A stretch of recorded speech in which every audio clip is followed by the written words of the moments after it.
situation and a discussion of the CVB, which is the Convention and Visitors Bureau Occupancy Tax Grant Program. All important. All three items very important to the village. So, Doug, if you want to kick off the Gibbon Memorial Library, go right ahead. And if Audrey's going to join us, come on up. You're good where you are. Okay. That tells us what we need to know. Okay. All right. Come on, don't be a chicken here. So this process has been decades in the making, and then lately it's been continued to kind of grind along. So we were kind of thinking originally that in November-ish we'd have some documents that we'd potentially go out to bid with. Architect, mostly actually the civil engineer, was a little behind, didn't quite get that.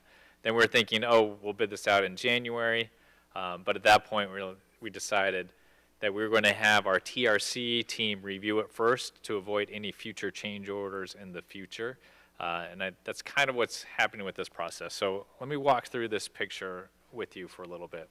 So this is the site plan for the library. Obviously, you got the building up here, and this purple line. Yes. The purple lines are the stormwater lines. So Okay. next to this site, we have about 40 acres that this all drains to. So from Pinehurst Elementary School to Olive Cannon Park and all that area, all that water is going to our location here at the library. And so these big double lines right here, those are two 36-inch wide stormwater pipes that are collecting all the water from that 40 acres and pushing it through our site and into this pool right here outlined in blue. Oh, okay. I mean, that's like 2 water slides coming through. It's a lot of water. And then on top of that, we have to add the water from our building, which is this little purple line right here, and then a little bit purple line here from these parking lot that collects here. So all that water gets dumped into this location. As our TRC team was reviewing this, they said, that's a huge pond. We probably don't want, and I say pond, it will, for the most part, be dry, but in a 2-year rainstorm, it would fill up and it would overflow, come out this 24-foot wide concrete flume thing, and then drain down into the rest of the area. So that's a really big pond and fume thing that we don't necessarily want on our site right next to the library. So Mike Apke. And the overflow is in the direction of the police station. Yeah, it'll drain down that way, yep. So Mike was wondering, we're not responsible for taking care of that 40 acres worth of water. We just need to have it pass through our site somehow. Mm-hmm. So he's wondering, hey, can we somehow push this double 36-inch wide pipes down here somewhere and have it release somewhere beyond our site. And so that is one thing that we were considering. However, this red line right here Yes. is the sewer line. It's a sewer line. And the sewer line is, it is really weird because it is only like 6 inches underground. And based on the actual civil engineering, they said it should be actually showing above ground, but dirt's not quite there. But it's very close to the surface. So they're proposing to move it up and around the pond here where the yellow line would be. What are they moving, the red line? Yeah, they're moving the sewer line, so it just kind of jog around our pond right here. Okay. Who is they? That's what the architects are planning on doing, and that would be part of the whole construction project. Okay. So that's not ideal because it's kind of in the wall of this berm for the retention basin. And so Mike was trying to work with them to see if there's another alternative. So what I want direction from you is, are you okay with us waiting a few more weeks to have us figure this all out and kind of get a firm understanding of what we want to do with the stormwater here? Or we could bid this out, immediately as drawn, but then when we figure it out, we're going to have to do a change order. And From my perspective, I say absolutely, I'm willing to wait. Yeah, there's a sequence when you fire a weapon called, ready, aim, fire. Don't, Okay, let's make sure we go the right sequence in building stuff too, okay? Let's get the information we need. Other parts of this, when you talk about moving that sewer line, and from our past discussions, Mayor Pizzolo from previous, we know that it goes downhill. And when you add that much more, I'm not sure what the drop is per distance that you have, but there's some engineering factor that's on there that Mike Apke is very familiar with, and you start taking it off the hypotenuse and putting it into the right triangle there. It's a lot more distance, and is it actually going to be doing the drop that we need? I don't know, but I certainly want all of that well identified before we put this out for bid and have to make other changes to it. So, yeah. Agreed. And I think that sewer jog in there, I think meets all the necessary standards. What makes it difficult is we can't just push this 36-inch, double 36-inch wide pipes down here because the sewer line is in the way. And so that's what we ideally would do to shrink that pond so it's only the what's coming off our own building in the parking lot. So Mike wants to go look and see if there's any other alternatives other than having a 90-foot wide pond out there. Well, what are the possible alternatives? We have sort of a finite situation here. Right, well, lucky for us, we own all the property downhill from there. Yes. Well, mostly. And so if we can have it push out beyond the Buildings and Grounds building that's right there and have it drain back behind the police station parking lot, that would be the ideal solution. That'll go all the way down past the apartment building on the McCaskill. Where would it come out then, Jack? So it would flow behind the police station, and then we own the empty lot. Hopefully, there is some seepage in all of that. Yes. Eventually, it would go down to that area we just cleared next to the Greens Apartments. That outlet. Can I go back a step here? I would have thought at street level, from the elementary school to the front of the building would be relatively flat. Obviously, we know that this property drops off in the back, so if you're routing all this to the rear of the building, that's where I get the downhill. Why does the water flow from the elementary school all the way down Kelly Road or whatever? There's not much of a slope. You gotta look at the topo map. I mean, I mean, 2 that's- feet drop or something like that. Right. The It's engineers enough. have a map of like, this is the drainage area that this is supporting, so it's all of that area. The bottom line is, this is potentially a huge problem later on if it's not appropriately addressed now. Right. I So mean, let's they- get it looked at by smart people and engineers to do this and plan accordingly from there.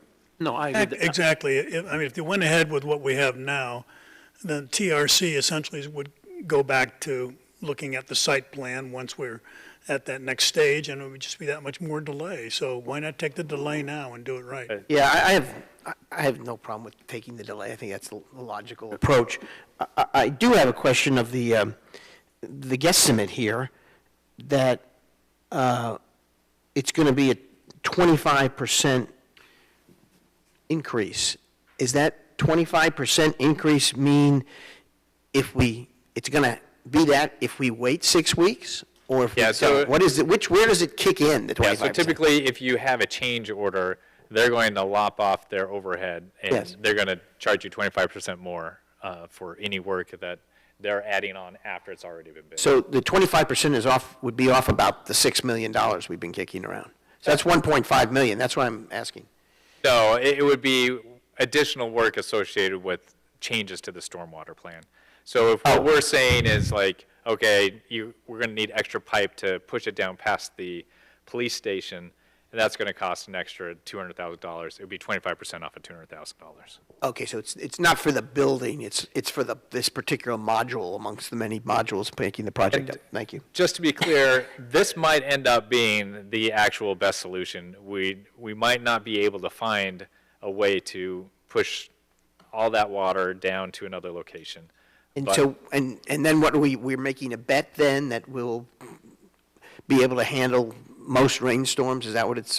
Yeah, it's designed to handle your typical rainstorm, and then above that, it will overflow and push down into the lowlands beyond it, this is engineered appropriately, and it meets all our specifications, but we just don't think it's the best idea to have a huge pond right next to our library.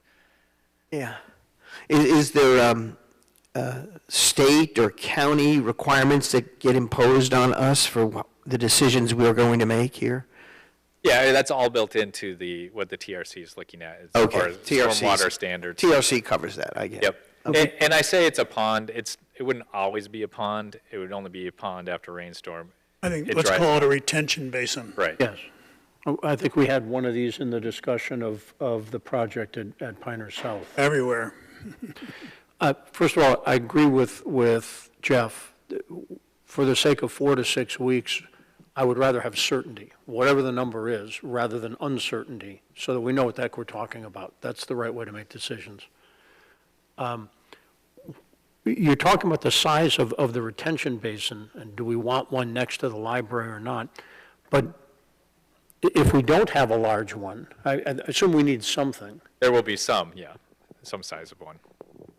Can that not be relocated in some way so that we don't have to move the sewer line at all? Can we move the pond, not the sewer line? Yeah, so could the pond be up here and not have to touch this right here? If the premise is that it's going to be smaller, or could it be on the backside? I don't know. Either side of the sewer, so we don't have to route it around the pond. Yeah, that is certainly an option. So, and that's something that Mike and the civil engineers will look at. That would seem to be a lower cost option, and I also agree with Jeff. I don't like the double kink there, from what is currently a straight shot to bringing in the two legs rather than the hypotenuse. Sure, yep. Ultimately, get the engineers to look at this and see what happens, but yes, let's take the time. Yeah. So we will know more in when? In a month? They'll get back to us, or? Yep, so they're already working on a potential solution, so I will follow up with them, and as soon as there's an answer or response, I will inform you of it. So we're not approving a design in any way, shape, or form here. I'm just asking you just to saying- understand that we got another 6 weeks. Go forth and let's get the bids out. Okay. I want it done right.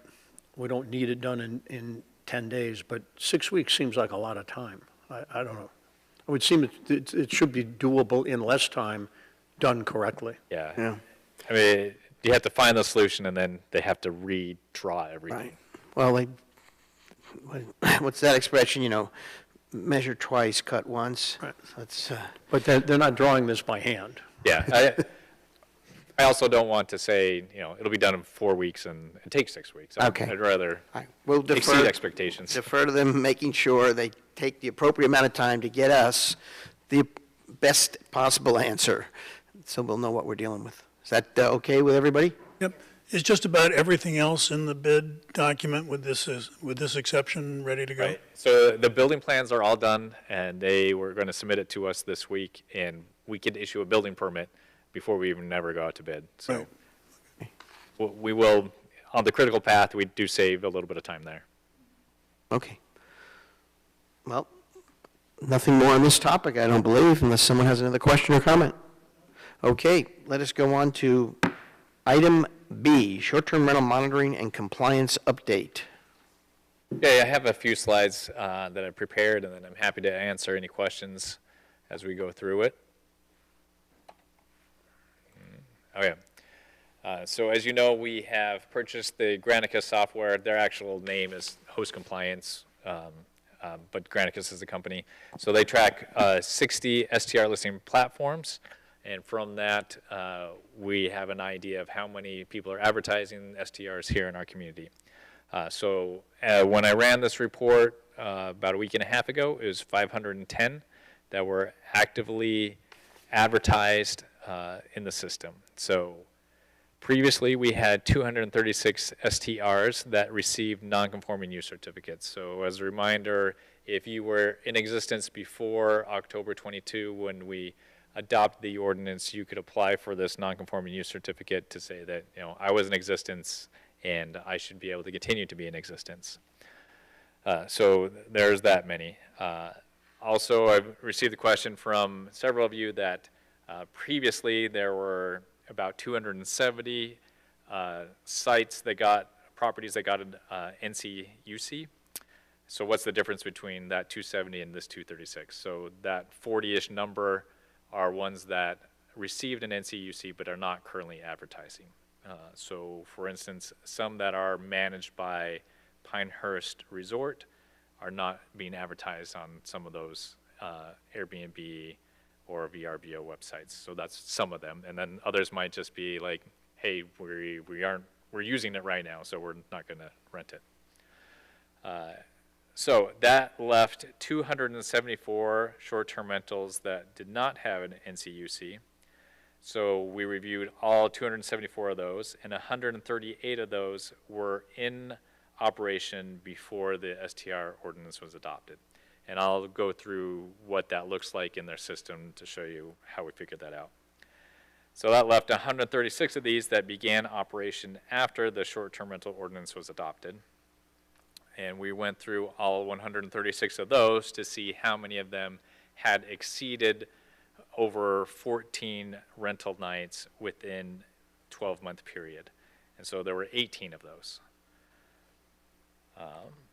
So this is what the system looks like. I blocked out the personal information of the owners and the address, but this should give you a good idea what it looks like. So they'll have the listing here. They have a link to the site that it's listed on. Sometimes they'll have multiple ones like Airbnb and VRBO.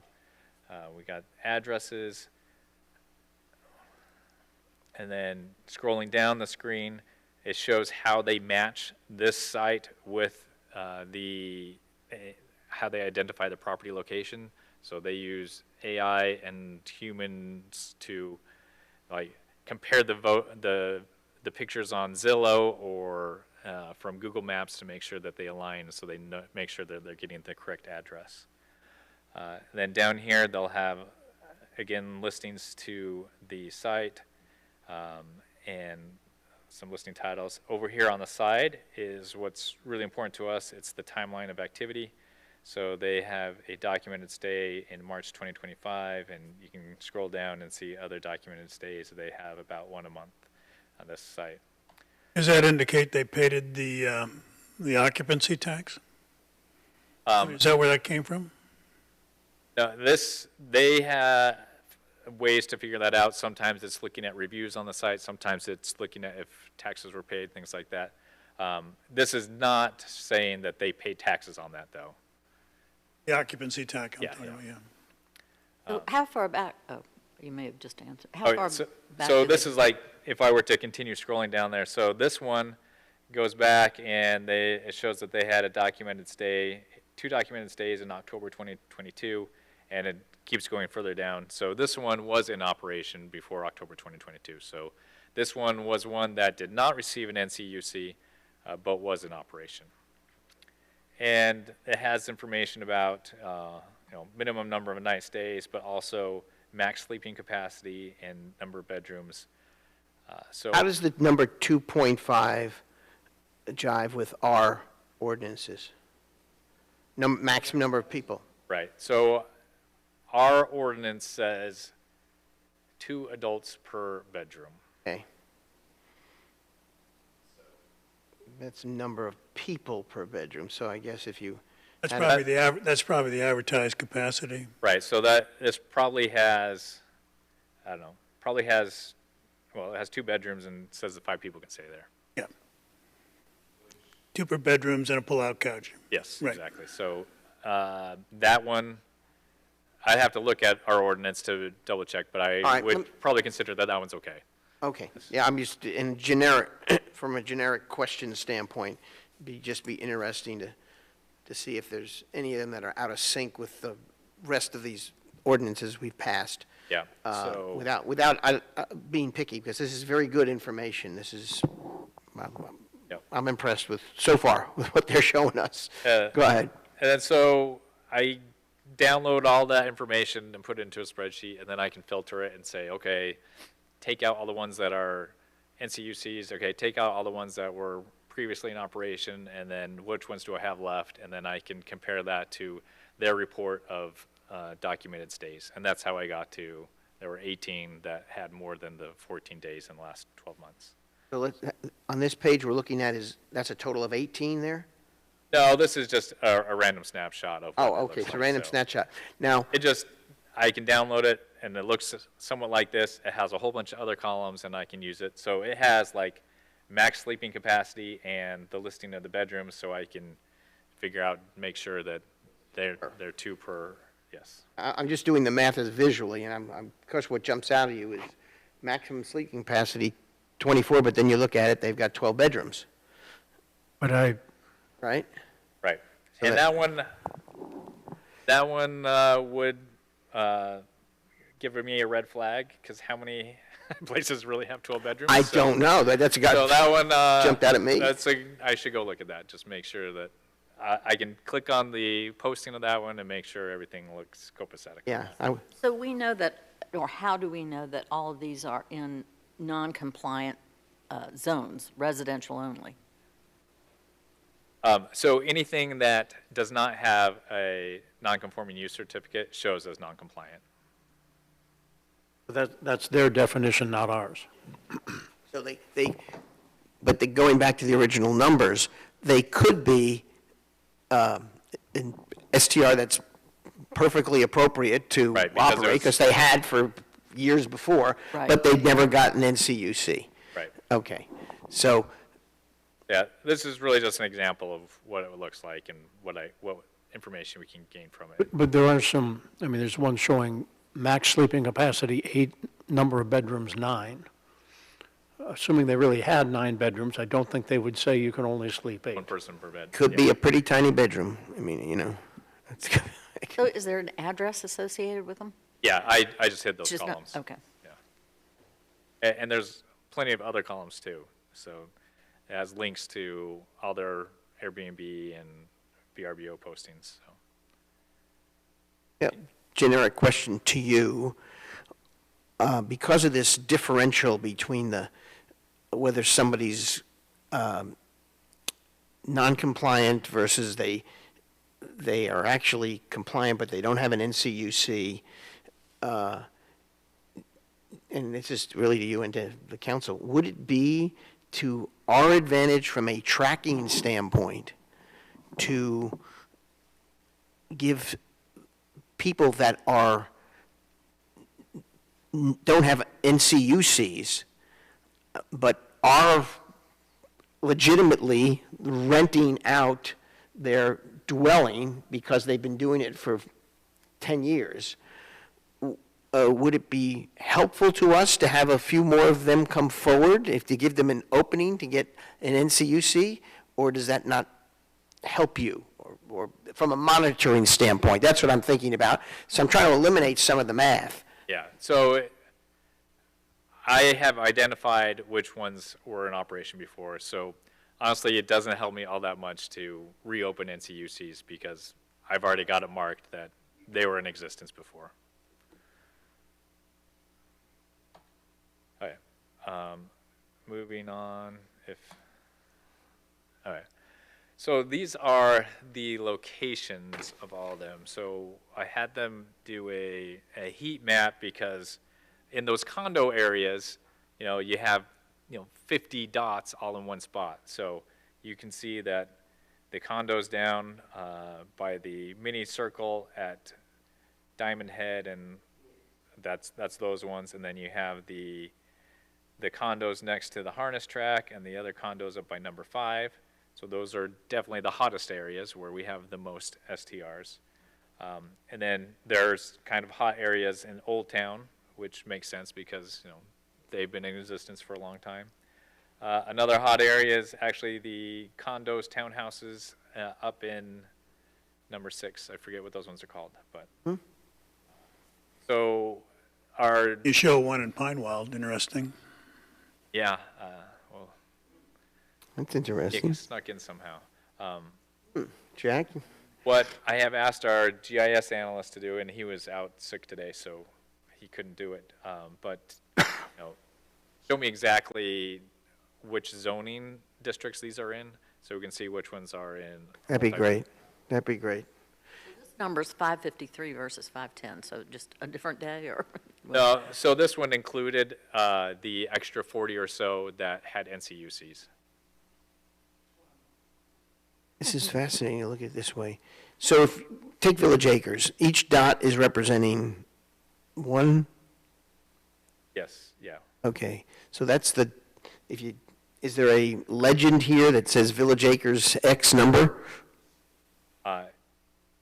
There is not, but Okay, well, that would be helpful. That can be just done, yeah. to know, to look at it, because as you look at it, it does demonstrate how it's spread out a little bit, and then there's a concentration in a bunch of areas. And the Pine Wild thing's interesting. But there's one showing at CCNC also, which would be interesting. any other questions on this? No, that's impressive data.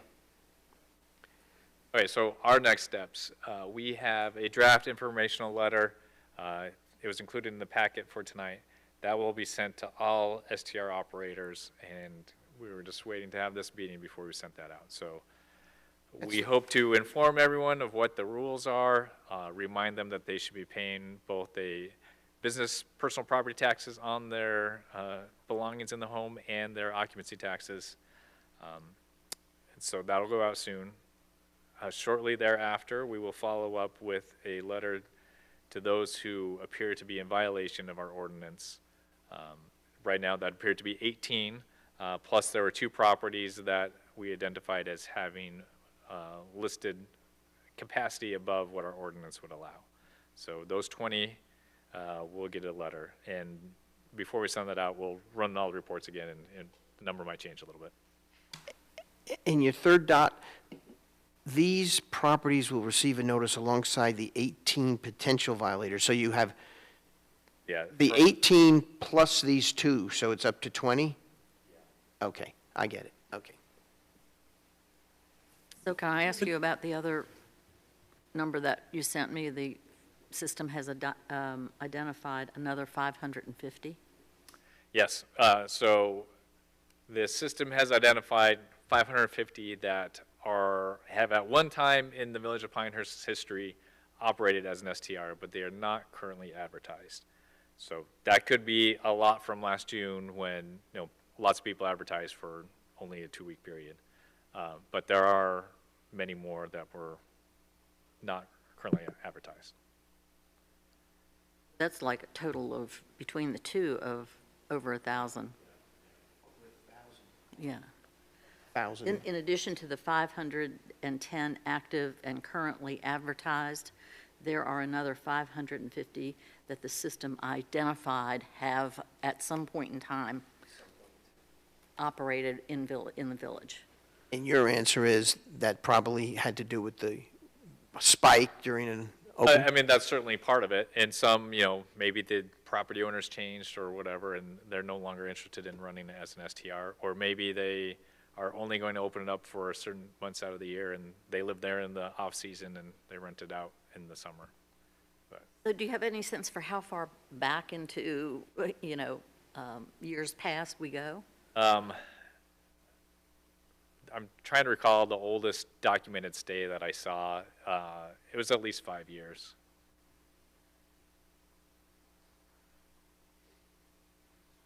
You definitely covered the US Open timeframe, because a lot of people advertise US Exactly, Open yeah. And US kids, too. everywhere, yeah. It- Go ahead, Doug. Just as a point of emphasis that it's not just tracking the STRs and, how many there are. What we're trying to do is also manage the behavior or addressing behaviors when they're inappropriate. And so we did parking in the right-of-way, we strengthened the noise ordinance, and we have rules for targeting the unruly parties. So that still is in place, and we will manage that as the issues come up. So, in your 3 bullet points, one says amendment to the municipal code, the others just say strengthen and rules targeting and ruling gatherings. What's the distinction among these 3 bullets then, as far as from an enforcement angle? Nothing, I was just trying to use different verbs. Okay. But is it something the council would do through a code, a change? I mean, you've already done all of these. So you amended it to address the parking the right of way. Yes, We amended the noise nuisances yes. and. And the the unruly clubbing. Okay, I would make one suggestion, is that in each one of these, you put the date that we did it, and you don't have to change the verbiage so that you can, if they're all amendments or they're all ordinances.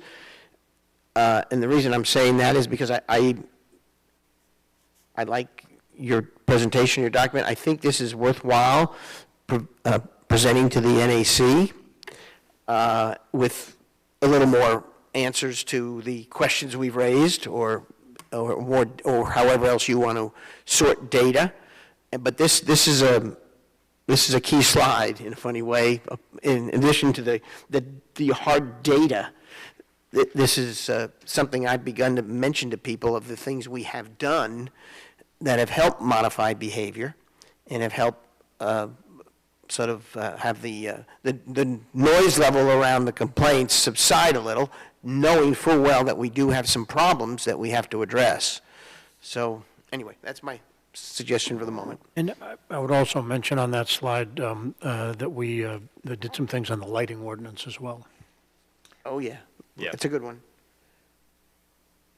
All right, so reporting issues. If anyone has a concern regarding a short-term rental in the village, you can email us at str@bopnc.org. That should be easy to remember. And that if there is a nuisance, a disturbance in your neighborhood, whether it's an STR or not, you should call our non-emergency police dispatch line so that our officers can come out and address the situation. I think when you finalize all this, it's worthwhile to put on the website as a, Oh, I beat you to it. okay. Well, I am, This is a copy of the Hot Topics short-term rentals, so all that information is now on here. okay. Well, you can, feel free to strengthen it, revise it, whatever you want to do, but I'm just, because I will find it easy to recommend that residents who ask me a question, go to the site, there's a comprehensive response, and if you feel something's missing, you can ask a question. Who on our staff monitors the STR at email? It goes to Alex Cameron, Planning Director, and myself. Thank you. Other We already talked about that. questions or comments? Is I there, think it's a great start. I think the map is fabulous, and at a NAC meeting, it would be very helpful to have this handed out so that Yeah. representatives can actually see. when you think you're ready, go ahead and schedule it. I too find it very helpful and informative. It creates a few questions, but it resolves many, and which I think is very helpful. And I like the idea of being able to refer to it. I'm very happy. I think, last thing I'll ask about is the linkage with the interest of Moore County via this whole idea of collecting occupancy tax and so forth. Can you share with the council about that? And is there anything more we need to do to help make Moore County's life easier from an operational standpoint? Yep, so Moore County is responsible for collecting the occupancy taxes as well as the personal property taxes on all of these that are operated as businesses. So we had discussions with them last fall. We told them we were looking at this software. They looked at the software and actually another one and decided to actually purchase the other one, which they intend to do on July 1st. So I have worked closely with them. I've actually provided the list of the STRs in our community to them so that they can do with it as they wish, as they start enforcing the collection of the occupancy taxes that would be helpful for them. So we have a good relationship with them, and we help each other as we can. And now that they've gone to 6%, it's not trivial. Yes, exactly. And how much of that would reach the village and/or other municipalities? Is it just a small fraction, or? Of the 6%, the 6%, it all goes to the CVB, the Oh, that's Convention right. Visitors Bureau. That's CVB, okay. The Business tag. the business tax that will go to whatever community that was taxed in, so.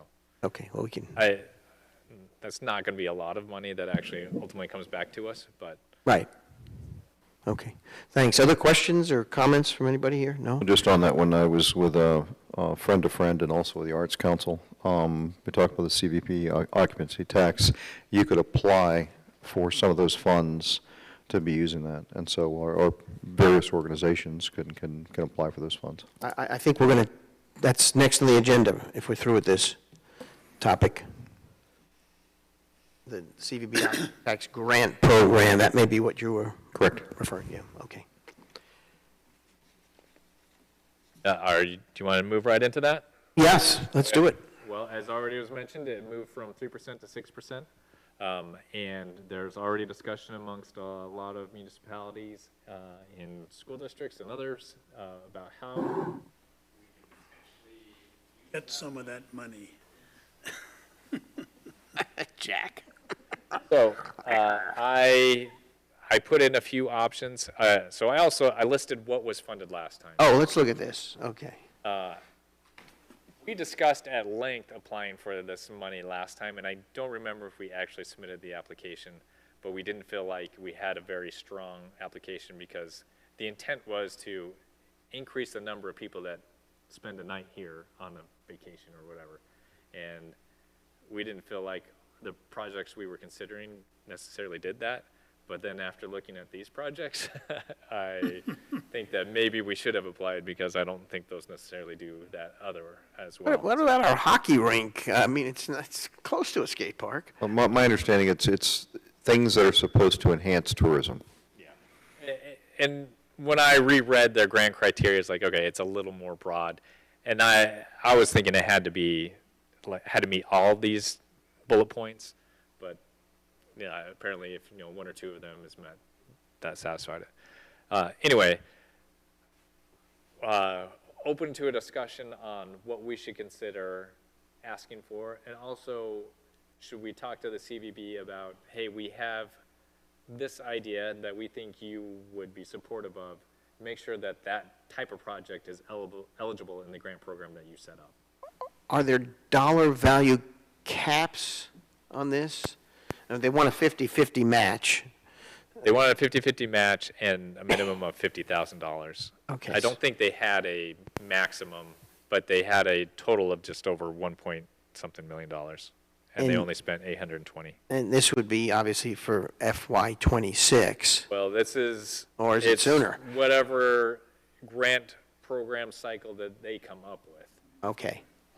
One of the difficult things, and the reason we mostly didn't apply last time is because they did not award these until October of '23 with the rule that they were Oh, boy, okay, all right. difficult to get a new Well- project. May make a suggestion that as we budget for the upcoming year, we may want to put a plug in or something for some of this, whatever we might want to match. Yeah, possibly. It may not be enough to even, it would just be budget dust, as we used to call it, but it's, depending on the size of the project. I mean, we could also just come back to the council and ask for a fund balance appropriation. Anything we change in the budget will actually just be increasing the amount of fund balance that we're taking from. anyway. Right. So really, it's one half dozen or the other. So, you want suggestions, or what would you like from us? Or do you have some suggestions, or should we not? So talk I about had it? a few suggestions. One, I think it's worth reaching out to the CVB and just say, hey, these are the projects we're considering, and do you think they're of value? And let's make sure that, your grant program can, these projects can access that grant program. So one of them was improvements to the harness track or fair barn, and that's obviously a tourist destination, an area. What would that be? What type of improvements? Yeah, so that's a good question. Like a barn fixing the doors on the barn probably is not something that wouldn't be applicable, but we're going to try to be creative. Like, we're building bathrooms down there. I think that's somewhere, actually, I think that's in this fiscal year 25's plan. I think that might be something that could have applied for that. I like the idea of anything we can do to enhance the attractiveness of the Fair Barn, because the more people that possibly can be accommodated and the more desirable a usage is, whether it's for parties or corporate conferences or whatever, obviously the more revenue we get and the more people who would come here for an event. So actually, one of the projects that was requested in this year's budget that we pushed out or didn't fund in this fiscal year was switching the lights in the Fair Barn so that you can dim them to make it better for presentations, things like that. It's a very expensive project. We didn't think there was really a return on it, but if we could get someone else to help with that cost, and it helps us bring in more conferences or seminars, things like that, I think that might be something that I think we have a lot of different options on there, and I like your suggestions. Jack put some emails out about an app, okay? I think that would fall into this. Bottom line to this is that we are the center of tourism in Moore County, from my perspective, in my opinion. And we got all kinds of things that we're trying to do to make our place prettier and more functional. So I think we have a ton of different things, and I'd like to see your staff look at that list of the things we're getting ready to put into it, we've talked about, and let's apply for it. Yep, and at this point, we need to wait for the grant application process to start, but I will reach out to them soon and just tell them this is what we're considering. We had staff meeting earlier this week, and some of the other ideas that came up were wayfinding throughout the village. So our signs are actually pretty good, but once we move the library, we're going to have to switch some of those. Sure. Also, a festival or some of the events we have, we talked about, a Founder's Day or something, and recognize Tufts or something, maybe an activity like that. Would you consider adding a mobile historic tour app I to the? certainly would. I think that is highly appropriate for something like this. I've been beating that drum for 10 years. I thought maybe I'll beat it a couple more times. I'll put that as the first priority, just for you. I get people, I'm at the Welcome Center, and people say, well, is there a tour? Is there a tour? How do I do a tour? And, You give them a copy of the Green I Book. can show them the book, I wrote 13 years ago, but this was an interim, to a mobile app.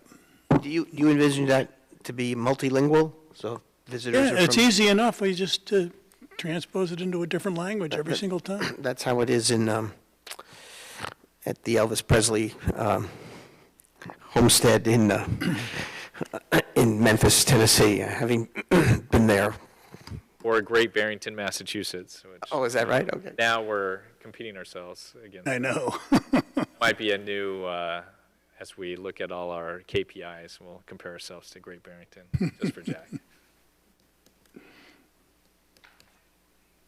Well, I think, I obviously feel strongly about it, but I would add it to the list. I think it's a worthy, it's almost shovel-ready, if you want to call that. Yeah, I think that's a very good one. So I'll talk to the CVB and let them know these are what we are thinking.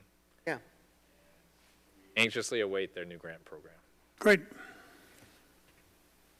I think we have covered the 3 items listed on general business, and I think that we've covered them well. Doug, thank you for preparing all these and providing us with this data and research and knowledge. It's been very helpful. The next item, of course, is a motion to adjourn, but before we go to that, is there anything anybody else would like to ask or raise? No there? Jack, or anything, any history you want to share with us? No? No, I said my piece for tonight. Okay. Doctor? No, okay. John Taylor. I move to adjourn the work session. We have a motion? Second? Second? All those in favor? Aye. Good night, Irene.